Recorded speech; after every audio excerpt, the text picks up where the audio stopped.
নমস্কার বন্ধুরা, beauties kitchen and passion চ্যানেলে আমার পরিবারের সকল সদস্যদের জানাই স্বাগত। তো আবার একটা সকাল হতে না হতে নতুন দিন শুরু করে দিয়েছি, নতুন ভিডিও তোমাদের সাথে শেয়ার করছি।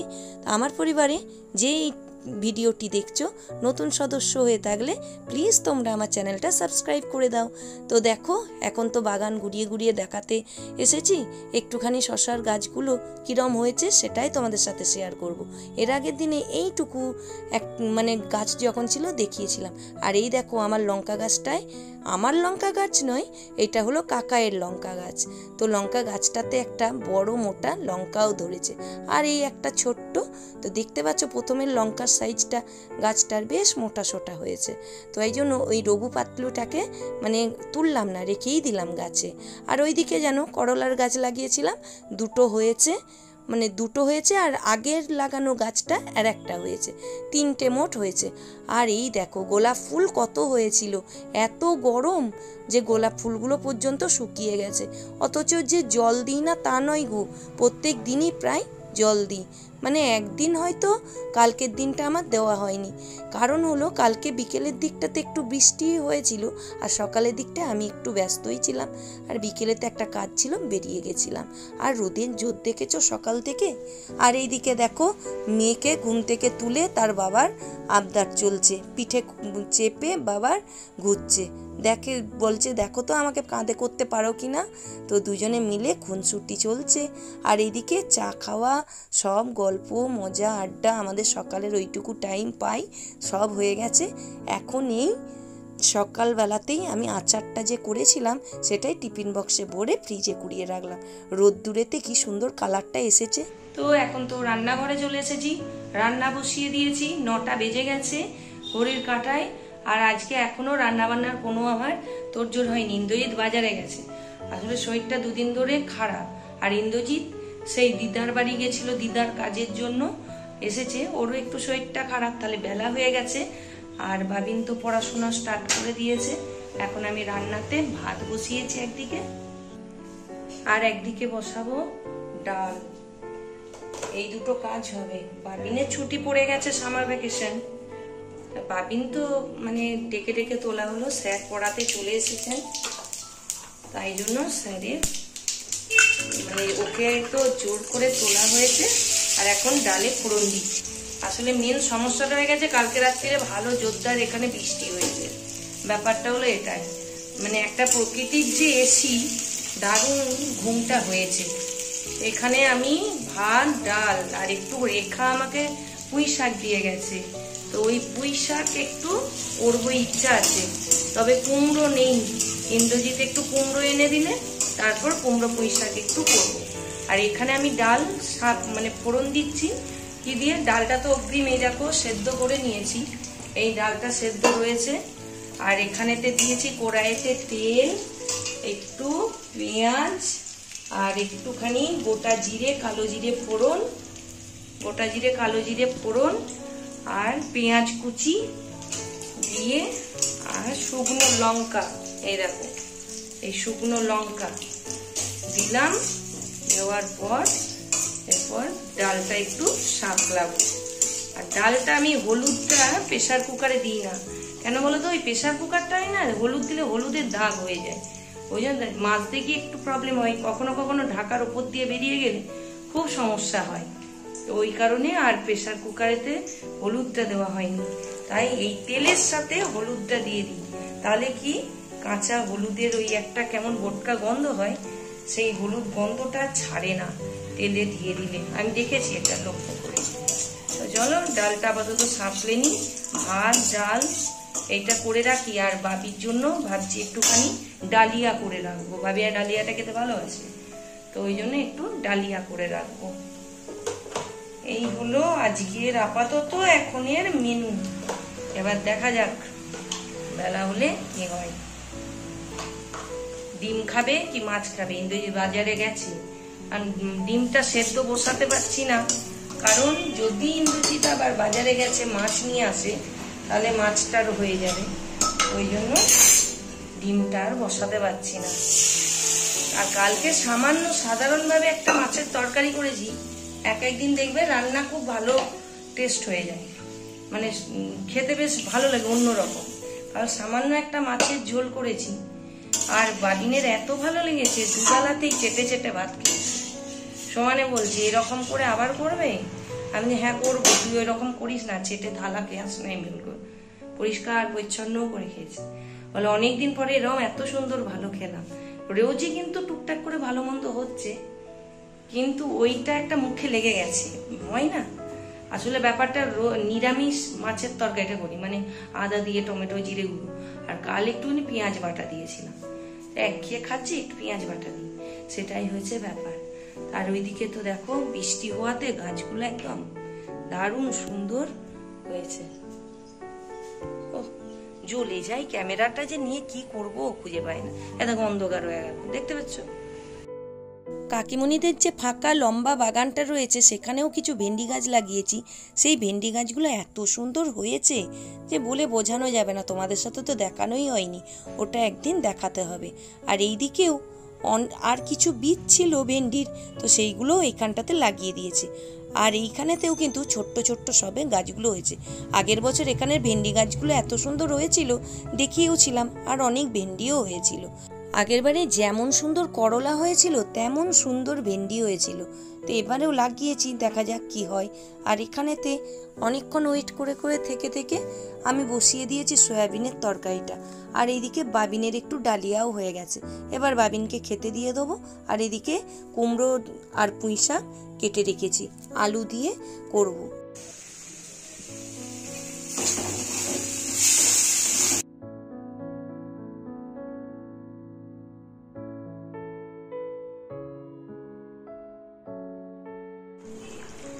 বাবিনের টিফিন খাওয়া হয়ে গেল, আমাদের এখনো কিছুই হয়নি।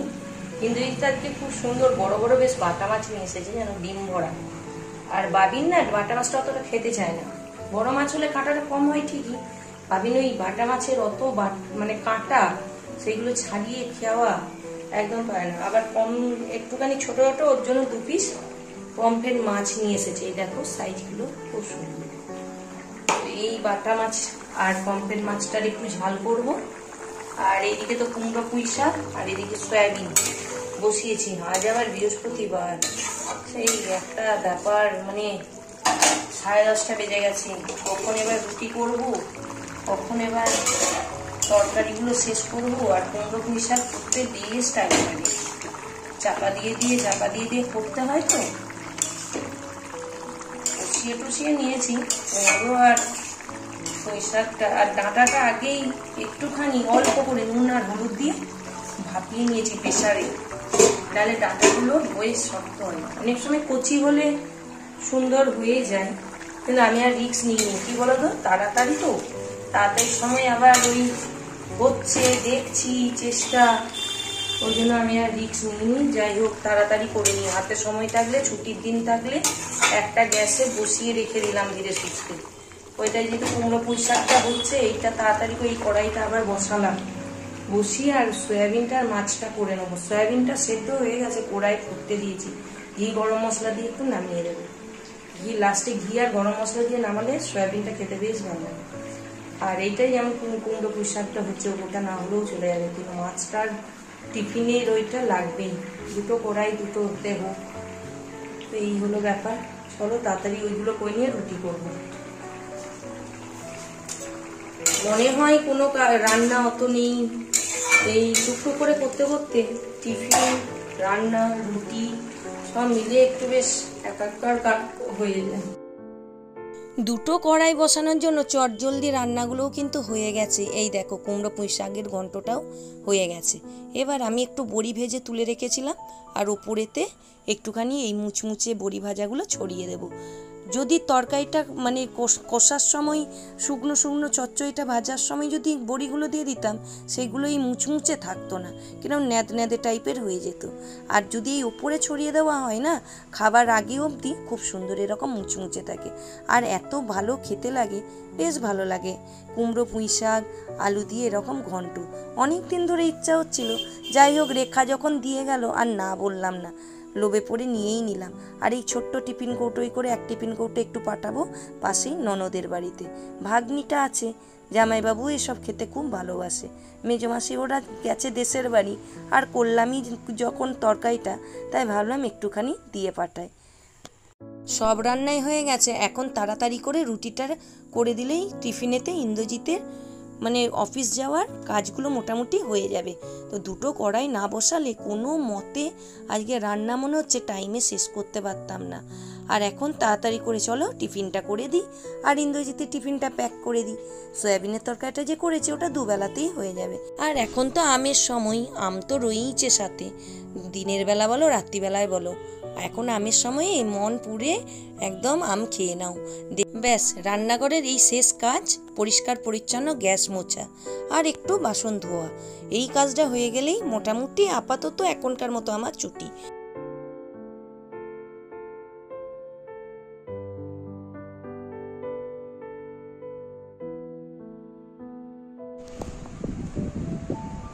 এতক্ষণে হলো রান্না বান্না, গ্যাস পরিষ্কার, ইন্দ্রজিৎ বেরোলো, মেয়ে গেল একটু মিঠুদির বাড়ি, মানে আমার ননদের বাড়ি, ওই কুমড়ো পুঁই শাক করেছিলাম দেখালাম, তো ওইটা একটু দিতে গেল। আর আমার ভাগ্নির একটু কি দেবে ওইটা আনতে গেল। আর এখন আমি একটুখানি বসেছি, এই একটু টিফিন করব, 12টা বাজে জানো, এই টুকটুক করে সারতে সারতে টাইম পেরিয়ে যায়। আর এখন আমি নড়তে পারছি না, আমার পা একদম যন্ত্রণায় খসে যাচ্ছে। আমি এইভাবেই এখন রিল্যাক্সে একটু বসবো, তারপরে আমি আবার কাজ আছে, একটু বেরিয়ে যাব। তো এই এখন দেখো চা আর আমার রুটি, স্পেশাল টিফিন এইটা করে তারপরে কাজ হবে। একটুখানি একজন বয়স্ক মানে শকুন্তলায় থাকে ফ্ল্যাটে, তো সেইখানেতে আমাকে যে কালার করে দিতে হয়, চুলে ওই কালো কালার হয় না, সেই কালারটা করতে হয়। তা উনি আমাকে ছাড়া একদম কারুর কাছে করবে না, সেই যতবার যাব ততবার এরকম, এই তুমি আসবে তো পরের বার, তুমি এসো না, এসো এসো, এরকম করবে জানো। এত কাকুতি মিনতি করে, বয়স্ক মানুষ, একদমই বয়স্ক, নিজে নিজে করতে পারে না, খারাপও লাগে। যাই হোক আমি বলি হ্যাঁ হ্যাঁ আসবো, যত হাত দুটো ধরে সব প্রত্যেকবার বলবে তুমি এসেছো, তুমি আবার পরের বার আসবে তো গো, তোমাকেই আমি কিন্তু ফোন করব, তুমি ছাড়া কিন্তু আমার হবে না, এরকম বলে। আর বেশ ভালো লাগে, এত ভালোবাসে, খুব ভালো লাগে। আমি যে আসবো, তোমাকে এতবার বলতে হবে না, আমি ঠিক আসবো, এসে করে দিয়ে যাবো। তো এই বলে হ্যাঁ তুমি কিন্তু এসো এসো।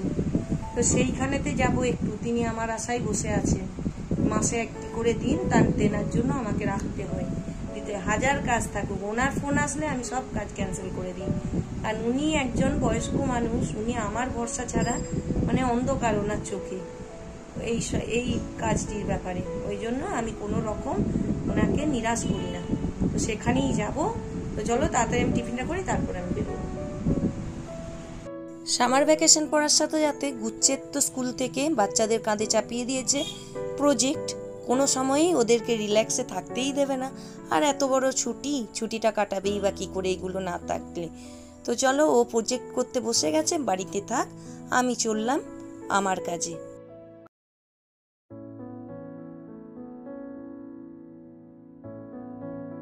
তো চলো, মাসিমায়ের তো বাড়ি দেখো, লিফটে করে উঠে আর পৌঁছে গেলাম।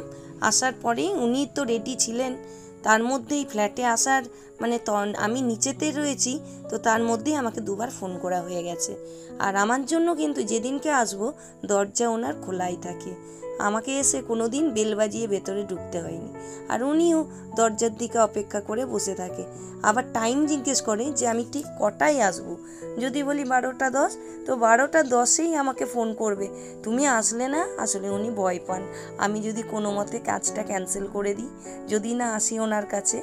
যাই হোক, এরকম কোনো দিন হয়নি, তো আজও তাই, তার বিকল্প হয়নি, আমার দেওয়ার টাইমেতেই আমি এসে পৌঁছে গেছি। তো এখন কালার লাগিয়ে দিচ্ছি, কিছুক্ষণ পর ধুয়ে আর ড্রাই করে দিয়ে তারপর যা আজকের মতো আমার ছুটি, এই মাসের মতো। সংসারের কাজ, বাইরের কাজ, মেয়ের কাজ, সব কিছু তো হলো। তো হওয়ার পরে আর একজনও আমার অপেক্ষায় এই যে বসে রয়েছেন, আমি কখন তার জলটি একটু পরিষ্কার করে দেবো, পাল্টে দেবো। এই যে একটি ফাইটার মাছ, আমার ভাগনা এবার এসেছিল ফিনল্যান্ড থেকে, আসার পরে আমার মেয়েকে ওটি দিয়ে গেছে। তো এই ব্যাস পোষা তো খুবই আনন্দের, কিন্তু তার যত্ন করা, পরিষ্কার করা, পরিচ্ছন্ন করা এটাই হলো একটা বড় দায়িত্বের কাজ, আর যেটা বাবি একদমই পারে না। তো দেখো প্রত্যেক সপ্তাহেতে আমি তো একবার করে জলটা পাল্টেই দিই। আর ফ্রিজেতে ফ্রিজেতে একটু জল রেখেছিলাম ঠান্ডা করার জন্য, এত ওপরেতে গরম যে একটু করে ফ্রিজের জল প্রত্যেক দিন পাল্টে পাল্টে না দিলে না মাছটা মরেই যাবে। আমার উপরে তো প্রচণ্ড গরম, এই এত গরমেতে সপ্তাহে একদিন জল পাল্টালে আর বাঁচবে না। জল পাল্টাই সপ্তাহে একদিন, কিন্তু প্রত্যেক দিন কী করি বলো তো, 1 বোতল করে ফ্রিজে জল রাখি, ওপর থেকে গরম জলটা ফেলে আর আবার ওই বিকেলবেলাতে ঠান্ডা জলটা দিয়ে দিই। ওটা আবার বেশ কিছুক্ষণ ঠান্ডা থাকে। মাছটাকে তো বাঁচিয়ে রাখতে হবে কিছু না কিছু করে। তো তাই এই যে সারা সপ্তাহের মধ্যেই আজকেই আবার সেই দিনটি পড়েছে, পুরো একদম বোলটাকে ওই নুড়িগুলো বার করে পরিষ্কার পরিচ্ছন্ন করে আবার ওই মাছটিকে ছেড়ে দেওয়ার কাজ। তো বাবিন তো পারে না, কিন্তু ওই সব শখ আহ্লাদের বেলায় খুবই আছে, এটা পোষো, ওটা আনো, এটা করো, কিন্তু এইগুলোর যে দায়িত্ব দেখভাল সেগুলোর বেলায় তো সেই মাকেই করতে হয়। আর সত্যি কথা গো, আমার এই ঘরের কাজ, মেয়ের পিছনে বাইরের কাজ মিলিয়ে না যতই এগুলো ভালোবাসি, আমি আর করে উঠতে পারি না। কিন্তু যদি গিফট করে আর করে, তাকে আমি অবহেলা করে মেরেও ফেলতে পারবো না। তাই জন্য যতটা সম্ভব চেষ্টা করি আমি আমার মতো করে এদের সাথে টাইম কাটানো, আর এদেরকে একটু করে সুস্থ সবলভাবে বাঁচিয়ে রাখার। তো এখন দেখো পরিষ্কার হয়ে গেছে, মেয়ে তো ঠান্ডা জল দিচ্ছে, আর আমি 1 বোতল ফ্রিজের জলও নিয়ে এসেছি, এর সাথে ফ্রিজের জলটা মিশিয়ে দেব।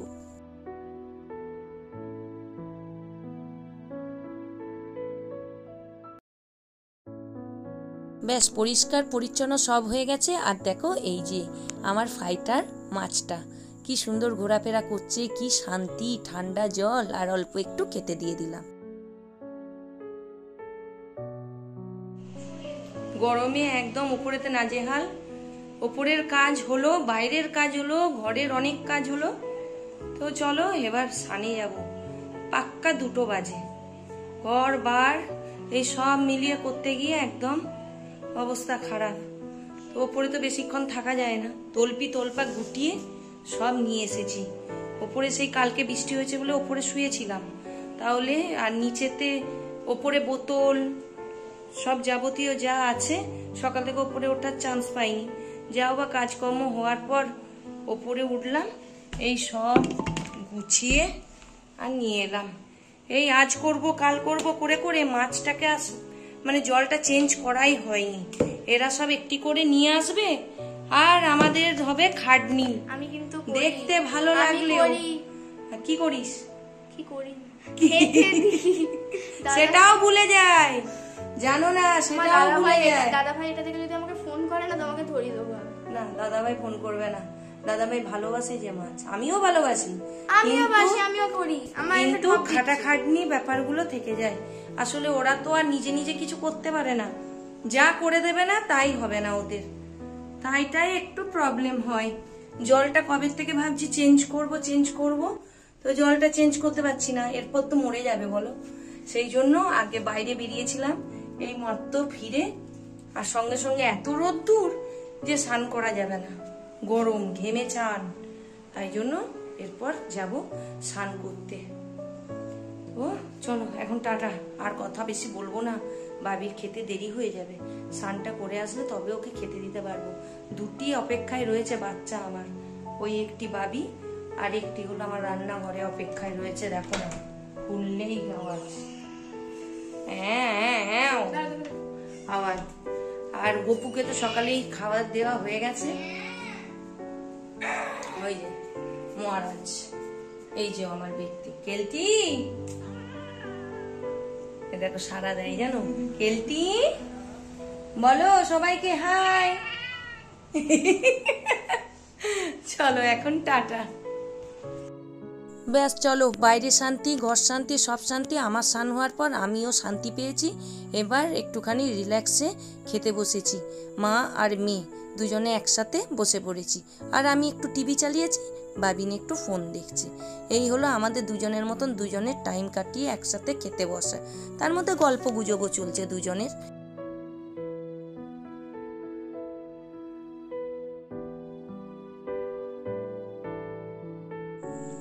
সেই সন্ধ্যাবেলার থেকে যা চললো আর কি বলবো, দৌড়াদৌড়ি করে আজকে তো বৃহস্পতিবার, দুটো পড়া, সে হাউজিং এ পড়তে দিতে গেছি, আর একজনের সাথে দেখা হয়েছে, কথা বলতে বলতে অনেকটা দেরি হয়ে গেছে। আবার বাড়ি এসে আবার গেছি, সেখান থেকে নিয়ে আবার সেখানে পড়তে দিতে গেলাম, ওই সায়েন্সের পড়তে দিতে গেলাম। তো পড়তে দিয়ে সবে আসলাম, এসে এবার যাব রাত্রিরের ডিনারের ব্যবস্থা করতে। আমার ভাত করা আছে, বাবিনেরও ভাত, আর বাবিনের এক পিস মাছ আছে, আর সয়াবিনের তরকারি তো করেই রেখেছি। এখন গিয়ে শুধু রুটিটা করব। এই চা খেয়েছিলাম, সেই চায়ের কাপ এখন নামালাম ওপর থেকে, একটু ছাদে বসেছিলাম।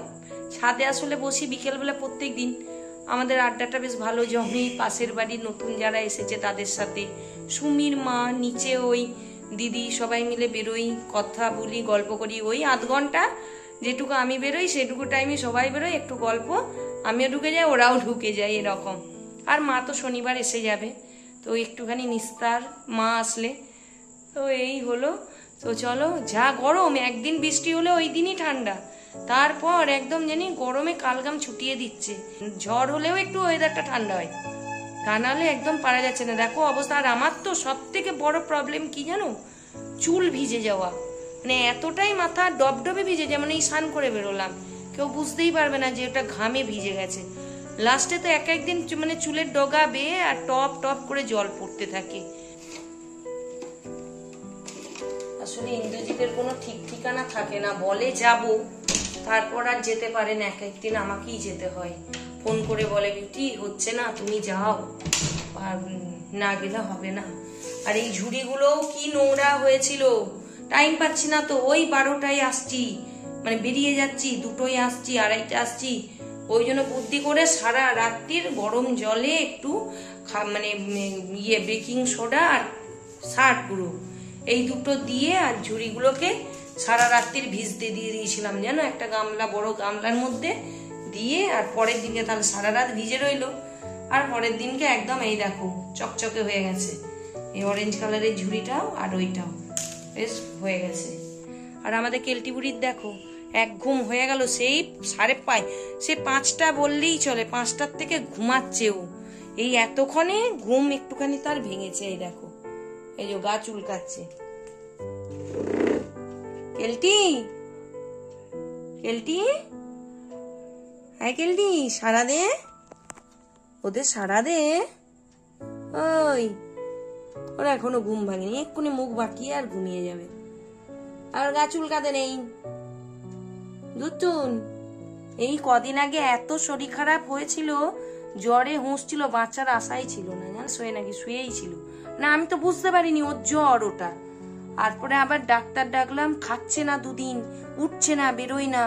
তারপরে আবার ডাক্তার ডাকা হলো, আসার পরে ডাক্তার আবার ওষুধ, ইঞ্জেকশন, সেলাইন সব দিল। তারপর এই 4-5 দিন হলো উঠেছে, একটু করে বেরোচ্ছে, কিন্তু এখনো উইক আছে। বেড়াল বলে মাছ খাবো না, জানো, এরকম অবস্থা। মাছ দিচ্ছি, মাছের কাছে যাচ্ছে, গন্ধ শুকছে, পালিয়ে আসছে, এরকম অবস্থা হয়েছিল ওর। এই এখন গা চুলকাচ্ছে, এখন সুস্থ আছে। তুমি সবাইকে হাই বলে দাও, হাই বলে দাও, বলে দাও, বলে দাও একটু। এখন ছাড়া দেবে না, গুনু ভাঙেনি তোমার? চলো, সকালটা যেমন দম নিয়ে শুরু হয়েছিল, রাত্রিটা কিন্তু আস্তে আস্তে তেমন দম শেষ হয়েই এসেছে বললে চলে। যাও করে রুটি কটা করি, বা আগে দিনের বেলা একটু রাত্রিরে রান্নাটা করে রেখেছিলাম। এত গরমে এত কষ্ট, মানে যে বলার কথা নয়। তাড়াতাড়ি আগুন শালের কাজ শেষ করে নিতে পারলে বাঁচা যায়। তারপরে একটু পাখার তলা থেকে বেরোতেই ইচ্ছে করছে না, তো আদা কটাও ছাড়িয়ে নিয়ে, এইটা আমার অবসর টাইমের কাজ। এই বসে বসে, মেয়ে আসেনি, টিভি দেখছি, আর আদাটা ছাড়িয়ে নিয়ে এরকম কুচি করে একটুখানি জলে ভিজতে দেবো, যাতে নোংরাগুলো সব বেরিয়ে যায়। তারপর পেস্ট করে রেখে দেবো। আমার তো অগ্রিম এসব কাজগুলো করে রাখি, তাই জন্য আমার কাজেরও সুবিধা হয়। তো সেই আদা ফুরিয়ে গেছিলো, সেই ব্যবস্থাই করছি। তো চলো, সারাটা দিন তো দেখতে দেখতে পেরিয়ে গেল। আজকের ভিডিওটা এখানেই শেষ করলাম। কেমন লাগলো সেটা অবশ্যই জানিও।